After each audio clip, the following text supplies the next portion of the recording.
So, yeah, the former president, John Dramani Mahama, stirs a lot of controversy, claiming that the government should simply explain to us why they've been borrowing so excessively. When they were in opposition, they had criticized his government for borrowing without, slowing down, so to speak. Well, if you see on the screen here, it tells you a story. And Mr. Seth Terkper is here with me. And these are his slides, by the way. You wanted to make a point with this, Mr. Terkper?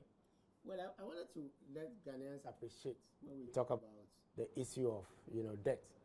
And we start from the episode of 2000. And as you can see, as we move, towards 2006. 2006. You see the dip. Okay. This is the total. So this is how much we've borrowed over the years. So this is show us as the graph. As a percentage of GDP, yes. So it dipped. And this is HIPIC, debt forgiveness. Yeah. After HIPIC, the debt starts climbing. Now you can see that even though this side is flat because we have rebase. Yeah. Sorry. Okay, so we'll have to go back at a point, but yes. Go. Sorry, yes. We're talking about this. Yeah.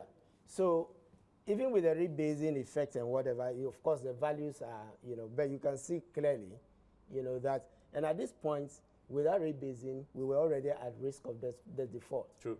And this is why, if you are looking at the nominal has so many factors: redenomination, rebasing, and others, growth and whatever. So if we move to so you see the nominal, goes up. These are the percentage of GDP. This is actually the nominal. Okay. That is just going up. Okay, yes. Now, you see this. What are we looking at here? Exactly. This is the public debt as a percentage of GDP. And this is what the controversy really is. This is what. So you see that why the nominal appear to be because the value, remember there's a foreign component. Yeah. And the value of the cedi was stronger. Yeah. And then it kept depreciating. But this shows you, a slightly different picture in terms of GDP. This is where we were when we declared HIPIC. Okay. So we went through all the processes. We went to a low of 2006. In fact, it fell from about 53% to about 28%. 28% of GDP. Of GDP, and then it kept increasing. Slightly.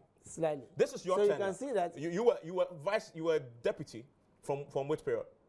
From 2009. 2009, okay. In 2009, we started climbing. You started borrowing more. With the climbing started. We'll go to the rate of growth. Yes. You'll see. We started climbing gradually. Actually, by 2009, you can see there's a... Oh, sorry. Yeah, no. Let's go. By 2009, there was a slight flattening that is taking place. Then it kept going up, through 2013. 2013. And then you can see the flattening. It's flattened. It's flattened. Jet to GDP. And when it flattens, it means that you are slowing down the rate of growth of the debt. And that shows in the next... next slide that we are going to look at. Yes, so this is the change. Okay. So you see that at the point we got HIPIC, actually the rate of growth went negative because our debt was forgiven and everything. Then it shot up immediately after. Yeah. I should be careful. It shot up immediately after, after HIPIC. After HIPIC. And then went down because of MDR, that is the multilateral debt relief and others. Then it started climbing, and this is when the alarm came. Yeah. So you could but this is you, by the way. Well, no, it's 2013. Yes, but you were the... Yeah, I was a deputy. Yes, of course. Yes. But please, let's look at the rate of growth. It shot up here, came down, and it kept going up. So by 2009, it was already going... Yeah, but that is the highest we got. We got to the peak. In 2013, yes. Yes, but at this point, this is when we introduced the smart borrowing. You can see the decline. Smart borrowing? Yes. That is what is controversial. Now, so you see but you see the effect of and then it started the rate of growth, yes. So you took over as finance minister substantively between, what, 2014? I don't like to dissociate myself. I was a deputy. I get it. I get it. I mean, but substantively, you were the man in charge when? Precisely, yes, from 2013. 2013.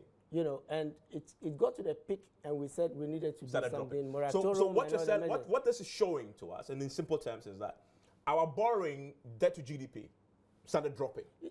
No, the rate at which you're increasing the debt started dropping. And it went into what? Negative. It went into negative. In 2016. 2015, 2016. And it's climbing again under this government. And that is the point. Okay, this is the point. Stay within the This is the point, President Mahama, is making. About. Because remember, it's not he who is saying it. I think that the audio and everything is there. No, but he said it.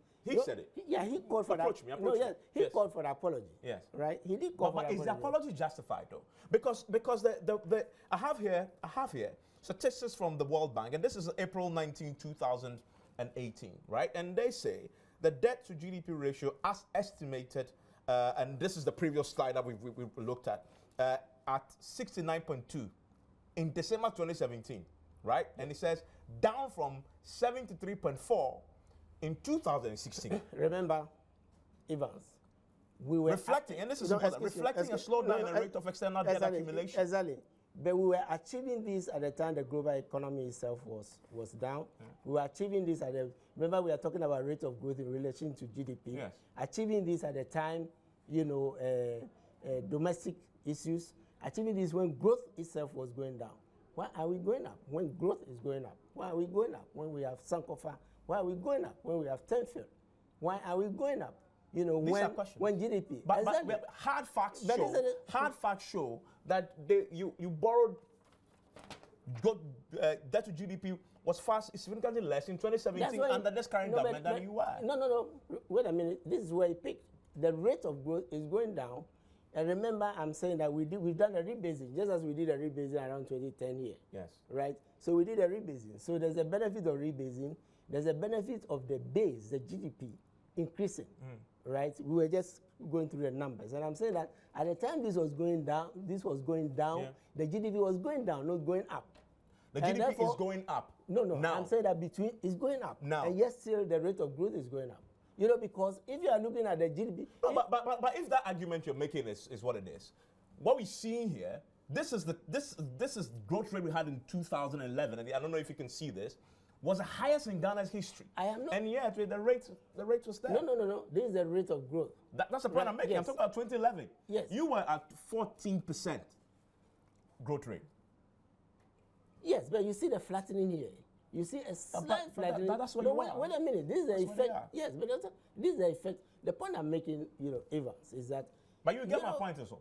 No, but the graph is speaking for itself. I'm not disputing. You're making a point about the fact that if it's going up here, and yet growth is going up in 2017, why is that? So, and I'm pointing you to 2011 when we had 14% growth rate, and yet you were there. No, so Evans, if the economy were growing today at 12%, not 14 and whatever, better than, you wouldn't be having this, growth going up. You wouldn't have the rate of growth going up, right? Because at a time when even the economy was soft in terms of global economy and all the shocks that we're going through, other countries were going into recession, we managed to put together a debt management program that started to slow down the rate of growth of the debt. And you cannot reduce debt until you slow down its rate of growth. Okay. And I'm saying that the important thing is we are talking about the trajectory going forward. And we see the trajectory going forward here, and we are going to get the 2018 budget, and the rebasing and everything. Yes, and we'll do further analysis. And we are going to see. Final question. At this rate, approach me again. Yes. At this rate, is this sustainable? Is this government handling the debt situation the way it should? Well, it ought to be better, and that's the point I'm making. It ought to be better. Yeah, we shouldn't be offering around 69, 70%. Remember, we were criticized for, crossing the 70%. So this government deserves all the criticism they are getting from your side? No, you're talking about 3.6%. No, they don't. You're talking about 3. They don't deserve the criticism. They deserve the criticism. They deserve the criticism. Of course, yes, they do, yes. Okay. Because remember, this rate of growth without borrowing should have been flat, 0. Right? That's the point President Mahama is making. That's the point we must understand. That if the capability or the ability to raise our revenue and not accumulate the rate of growth, they wouldn't be adding to debt. It wouldn't be increasing. It would be flat, 0.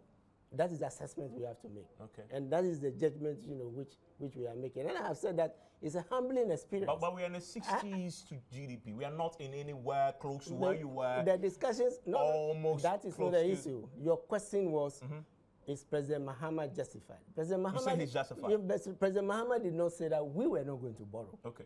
Right? So and we built infrastructure. We built infrastructure. They're doing free assets. You said the free assets is costing a lot. They're doing free assets. That's costing them a lot. But we did it without capping statutory funds. We did it, I expressed the intention of capping those funds, but to use it within the sector. Right? But we did all this without capping statutory funds. We did it without taking oil revenue. You insist Nana Ado must apologize still. The judgment is up to Ghanaians. No, but your former boss said it. You support it. Of course, yes. That Nana Addo should apologize. I myself have said that it's a humbling experience. For the NDC? Yes, for the NPP. So they must apologize. You expect your friend. I am saying that. You expect your friend Ken Ofori-Atta to apologize. I didn't make the promise not to borrow. So you expect him to apologize? I did not make the promise not to borrow. I get it, but you expect him to apologize. I know you want a soundbite. No, I don't want to say. I'm asking a question. Do you expect him to apologize or not? Well, it's up to him. But if they told Ghana, please. It's up to him. But do you expect him to or not? No, I'm saying. You think he misled Ghana? Listen. I am not making the assessment. The audio is You clear. are making the assessment. No. The audio is clear. No, but you are making the assessment. Based on your assessment. I am telling you. Based on your assessment, you expect Ken, your friend, to apologize next week, Thursday.